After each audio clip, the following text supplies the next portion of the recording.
Abra sua Bíblia no Salmo de número 56, e nós vamos nessa manhã meditar nesse Salmo, buscando orientação do próprio Deus para as nossas vidas, aquilo que Ele, como Senhor, Rei, Mestre, quer para nós. Salmo de número 56, nós, pelos domingos de manhã, temos refletido, meditado nos textos do nosso plano de leitura anual da Bíblia. E hoje nós temos os Salmos 55 e 56. Eu quero pensar nessa manhã com os irmãos sobre essas verdades contidas no Salmo 56. Acompanhe comigo a leitura, nós leremos alguns versículos juntos, mas acompanhe comigo a leitura do Salmo 56. Diz assim a palavra do nosso Deus: Tem misericórdia de mim, ó Deus, porque o homem procura ferir-me e me oprime pelejando todo o dia. Os que me espreitam continuamente querem ferir-me, e são muitos os que atrevidamente me combatem. Em me vindo o temor, hei de confiar em ti. Leamos juntos o verso 4, queridos. Em Deus, cuja palavra eu exalto, neste Deus ponho a minha confiança e nada temerei. Que me pode fazer um mortal? E o texto segue dizendo: Todo dia torcem as minhas palavras, os meus pensamentos são todos contra mim para o mal. Ajuntam-se, escondem-se, espionam os meus passos, como aguardando a hora de me darem cabo da vida. Dá-lhes a retribuição segundo a sua iniquidade. Derriba os povos, ó Deus, na tua ira. Contaste os meus passos quando sofri perseguições. Recolheste as minhas lágrimas no teu odre. Não estão elas inscritas no teu livro? No dia em que eu te invocar, baterão em retirada os meus inimigos. Bem sei isto, que Deus é por mim. Leamos juntos, queridos, os versos 10 e 11. Em Deus, cuja palavra eu louvo, no Senhor, cuja palavra eu louvo, neste Deus ponho a minha confiança e nada temerei. Que me pode fazer o homem? E então Davi conclui: Os votos que fiz, eu os manterei, ó Deus. Render-te-ei ações de graças, pois da morte me livraste a alma. Sim, livraste da queda os meus pés, para que eu ande na presença de Deus, na luz da vida. Feche seus olhos e façamos mais uma oração nessa manhã. Obrigado, Pai, pela Tua palavra. Obrigado pela experiência de vida do nosso irmão Davi, e que, inspirada pelo Teu Espírito Santo, chegou até nós. Então é palavra do Senhor e deve ser inspiração para as nossas vidas, para que vivamos de maneira a agradar-Te e louvar-Te em todo o tempo, Senhor. Fala conosco através dessa pequena porção da Tua palavra, texto sagrado para as nossas vidas, em nome de Jesus. Amém. Queridos, nós temos diante de nós um relato, um momento de expressão do poeta Davi, do grande músico Davi, servo do Senhor, diante de uma situação de conflito, de grande temor e de medo. Peço que você abra sua Bíblia em 1 Samuel. 1 Samuel, volte algumas folhas da sua Bíblia e abra lá em 1 Samuel, no capítulo de número 21. Olha a situação em que foi composto este hino. 1 Samuel,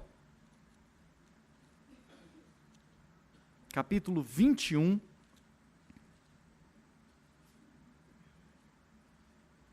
a situação em que Davi se encontra. 1 Samuel, capítulo 21, a partir do verso 10. Levantou-se Davi naquele dia, e fugiu de diante de Saul, e foi a Aquis, rei de Gate. Então temos um Davi em fuga. 1 Samuel, capítulo 21, verso 10. Um Davi que foge da presença de Saul para não ser morto, para ter a vida preservada diante de uma perseguição. Verso 11. Porém os servos de Aquis lhe disseram para o rei Aquis, de onde Davi espera vir o socorro. E então os servos lhe dizem: Este não é Davi, o rei da sua terra? Não é a este que se cantava nas danças, dizendo: Saul feriu seus milhares, porém Davi os seus 10 milhares? Olha a referência, rei Aquis. Não é este Davi, poderoso, forte, não é a respeito dele que se cantava. Saul era homem forte, porque feriu milhares, mas Davi é ainda mais forte, porque feriu seus 10 milhares? O texto segue, verso 12. Davi guardou essas palavras, considerando-as consigo mesmo, e teve muito medo de Aquis, rei de Gate. Olha a situação, queridos. Davi está sendo perseguido por Saul. Vou fugir, serei acolhido por Aquis. Chega diante do rei Aquis, e então os servos do rei Aquis dizem a ele: ó rei, não é Davi muito perigoso? Não era Saul poderoso, porém Davi muito mais poderoso do que Saul? Você vai recebê-lo mesmo? Tenha cuidado. Davi guarda essa informação, essa situação em seu coração, e isso gera nele medo. O texto sagrado diz que Davi fica com medo. É claro, ele está fugindo da perseguição de Saul e pode viver agora uma perseguição por parte de Aquis. O texto então continua, verso 13. Pelo que se contrafez diante deles, em cujas mãos se fingia doido, esgravatava nos postigos das...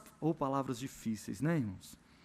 Esgravatava nos postigos das portas e deixava correr saliva pela barba. Pelas palavras a Alessandra tentando traduzir em libras. A gente está tentando traduzir para o português, Ale, imagina para libras. E deixava correr saliva pela barba.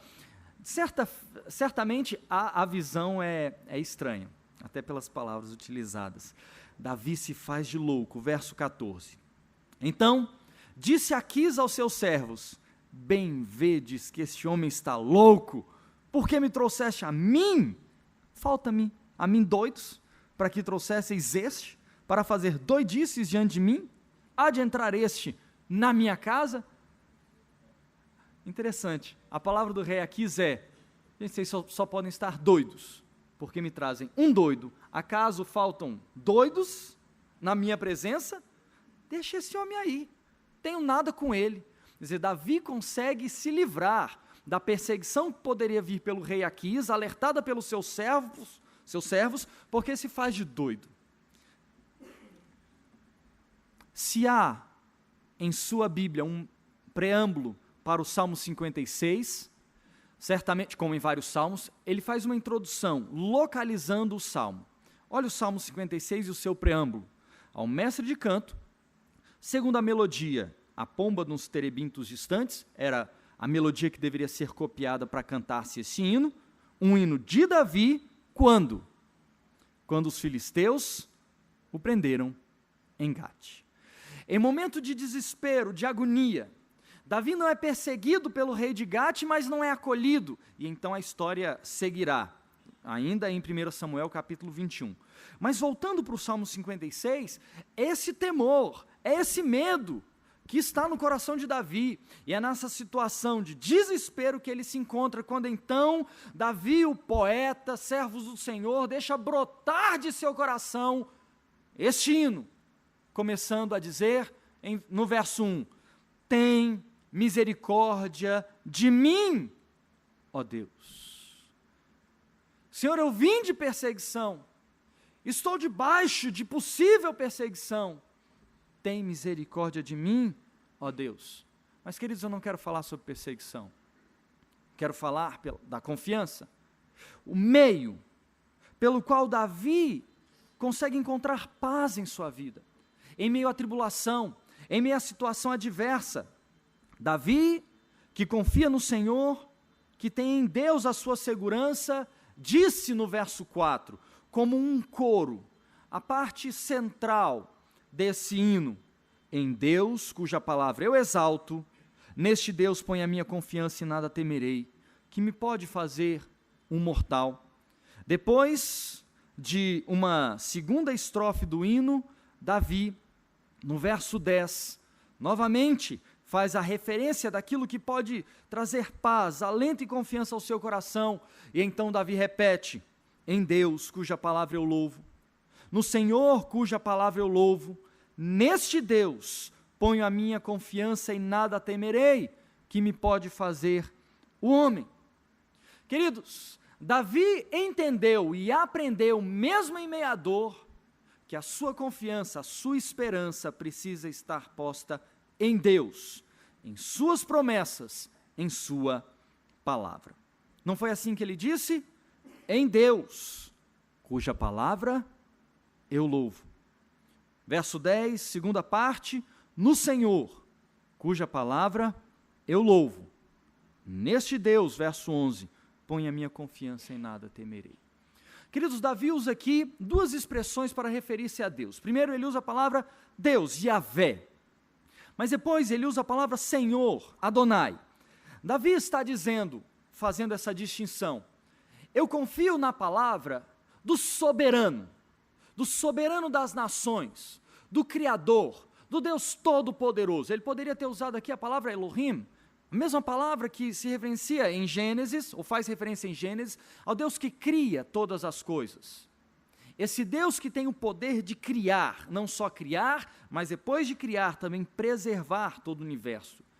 Mas Davi coloca o Senhor, Deus Todo-Poderoso, Criador dos céus e da terra, como fiador da palavra que lhe garantirá guarida e vitória.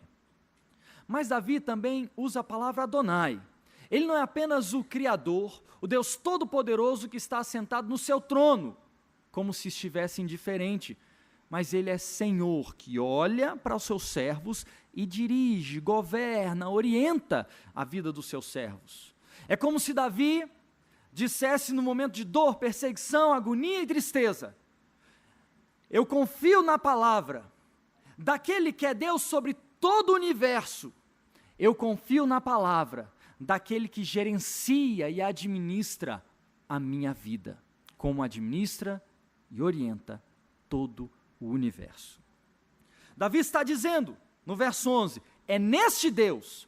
Se fosse apenas dois nomes para Deus, em Deus eu confio, em Deus eu confio, em cuja palavra eu confio, se fosse apenas isso, não traria a ideia seguinte que está presente no verso 11.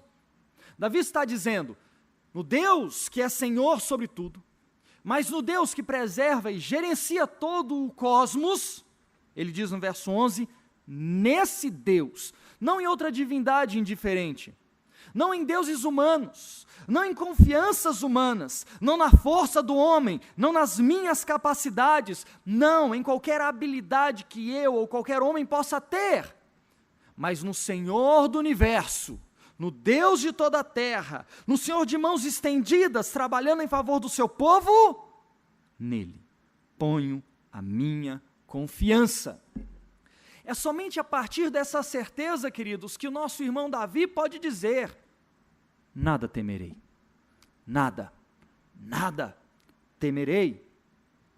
Queridos, temos, todos nós, enfrentado dificuldades no dia a dia, uns mais, outros menos, mas queridos, todos nós certamente passamos por situações que nos deixam desesperados, nos deixam inquietos, se não desesperados, pelo menos temerosos.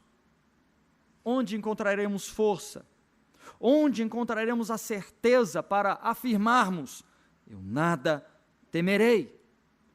Deveremos depositar a nossa confiança, nossa fé e nossa esperança no Deus de toda a terra, mas que não está com as mãos encolhidas, ao contrário, suas mãos estão estendidas, trabalhando em nosso favor.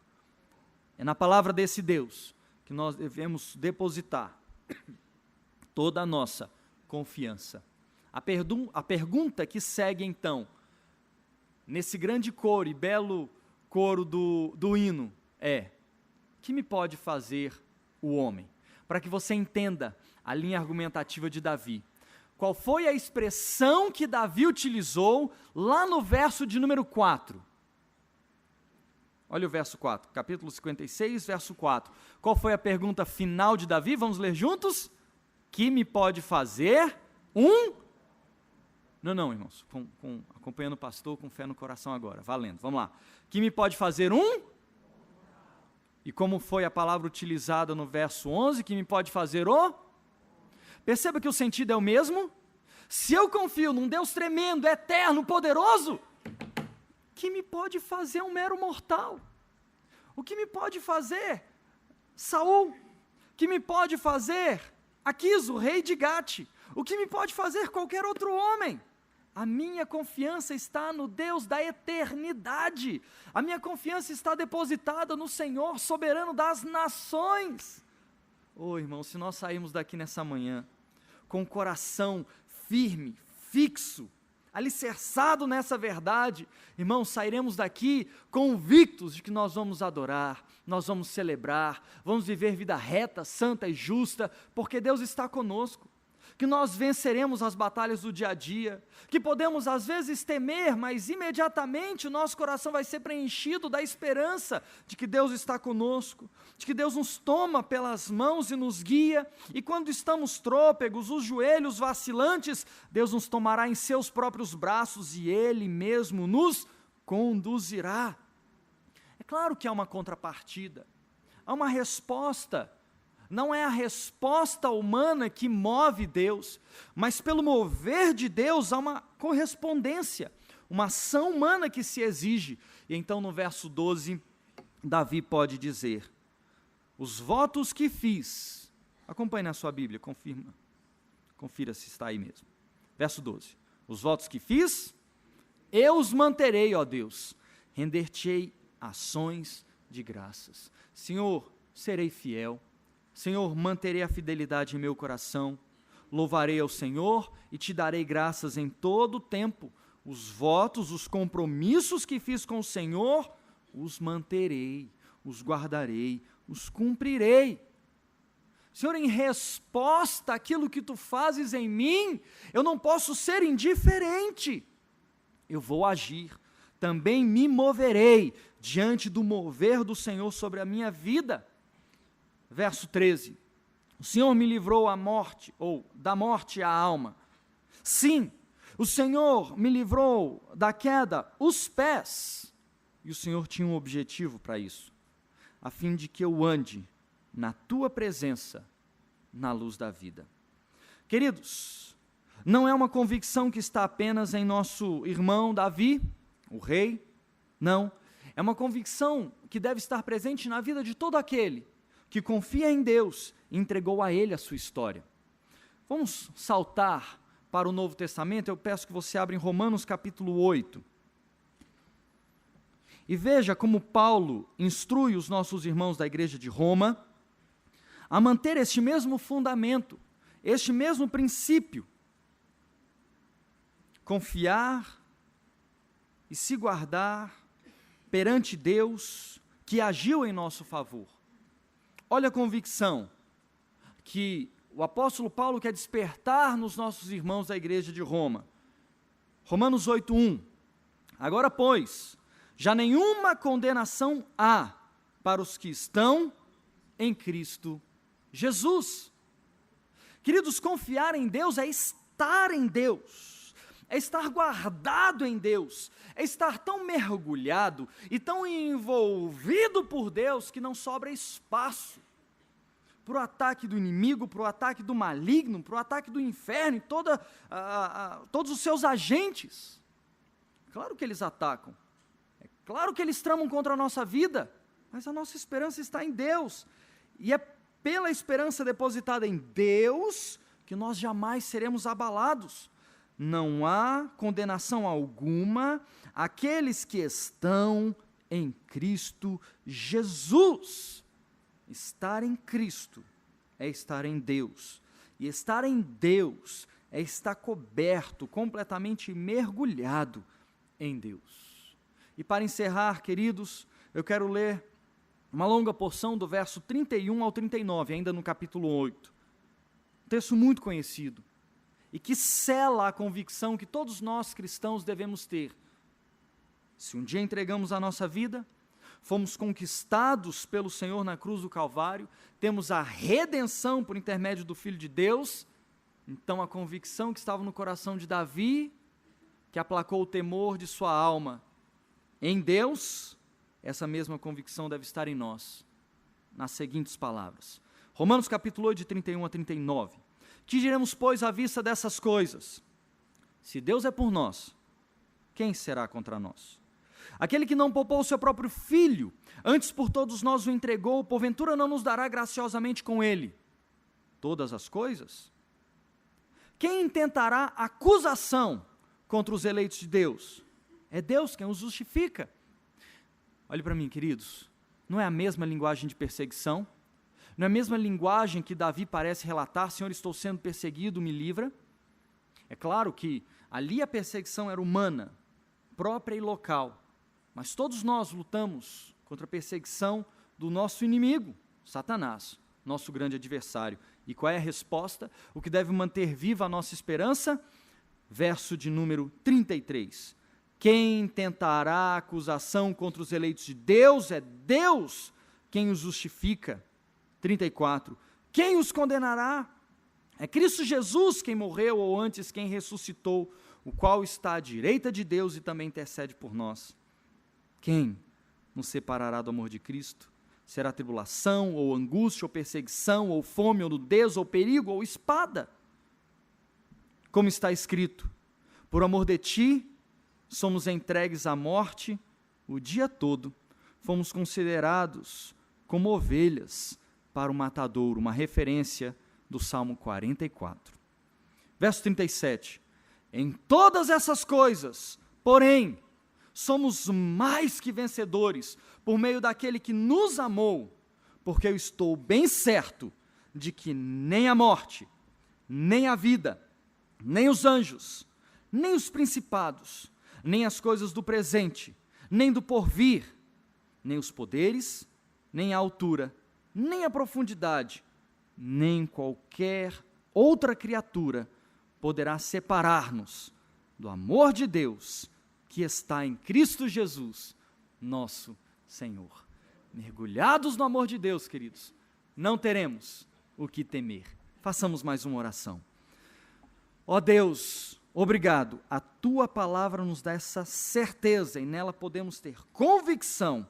Se Tu és o nosso Deus, se fomos transformados pelo poder da cruz, lavados no sangue de Jesus, não temos o que temer. E mesmo que o temor chegue ao nosso coração, imediatamente devemos nos render aos Teus pés, clamar misericórdia ao Senhor, na certeza de que Tu estás conosco.